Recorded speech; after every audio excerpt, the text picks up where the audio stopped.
Very good. And finally, we have arrived to the fifth session of targeting and position.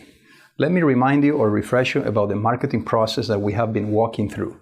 We've just spent quite a bit of time on the methodology for segmentation and segmentation bases and fundamentals. But the ultimate aim of segmentation is to be able to choose the target market or the target markets where the firm will have the highest probability of achieving its objectives. So let me briefly remind you as to what should be the nature or the characteristics of what those target segments should at the very end look like. First and foremost, they need to be based on value. Segments should eventually be able to perceive the value proposition as a very distinctive and unique value proposition, and at the same time, segments possess different economic value for the firm. So value is the key concept of how should I go about thinking about how to make up or compose segments. In addition, they need to be sufficiently relevant and simple to understand, sufficiently large to be able to be of interest to the firm, to be able to achieve its financial objectives, profitability objectives, but they might also be relatively simple and easy to understand because eventually they need to be targeted and reached. If they're not simple enough, it essentially becomes a useless sort of type of segmentation. They also need to be reachable. You should be able to design different strategies and tactics, such as the marketing mix, the pricing, the products, and the right communication channels to effectively address them. And last but not least, they need to be differential. They need to be homogeneous or very similar within the group, but they need to be sufficiently different from people that are left outside the target segment. So in other words, they have to be able to respond differently to distinct commercial offers. So does that mean that a firm cannot serve more than one target segment? Typically speaking, it's good to concentrate resources. It is impossible to try to shoot for everyone, as most likely you're not going to hit anyone, as a famous phrase used to say. However, that does not mean that a firm cannot be successful at serving more than one target segment. For example, let's look at the case of a theme park. In this particular case is one called PortAventura, about 150 kilometers south of Barcelona, here in the city of Tarragona. Look at this.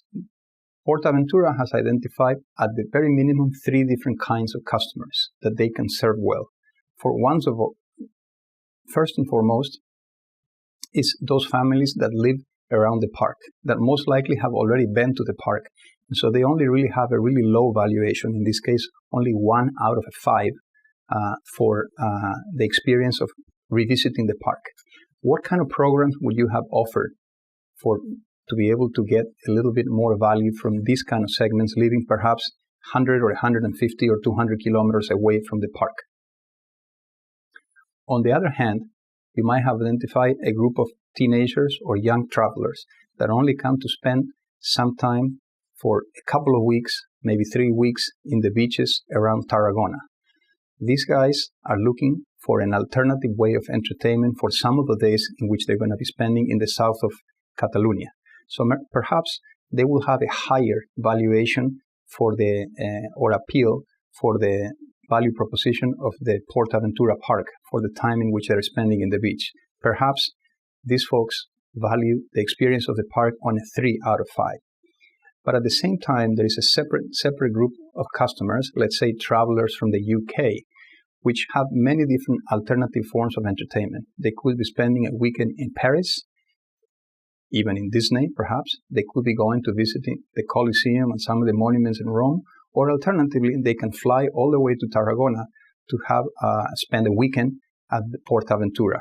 So for these folks, the valuation of that experience might be extremely high, perhaps a 5 out of 5. So what kind of product offers, even though you have the same assets, essentially the theme park, will you design for each one of these customers? Here's an example. For example, for the first set of customers, the ones that live in the vicinity of the park, you can either target kids or you can target parents and perhaps offer a buy one, get one free type of offer to entice these people to revisit you again. At the same time, perhaps the best way to serve the second group of consumers is simply by generating enough knowledge. How would you go about doing that?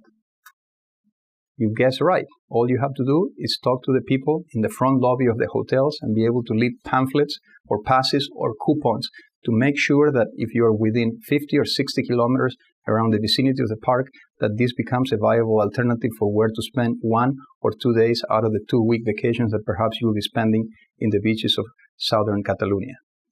And last but not least, for the last set of customers, perhaps you don't need to be the intermediary, but you need to find a tour operator that will sell the entire package. The plane tickets, the hotel stay, perhaps the car rental, and everything in one package to make this experience as complete as possible. So as you can see, there is 3 different distinct sort of customers, all with different valuations for attending 1 or 2 days the park, but nevertheless, a theme park can target all of them.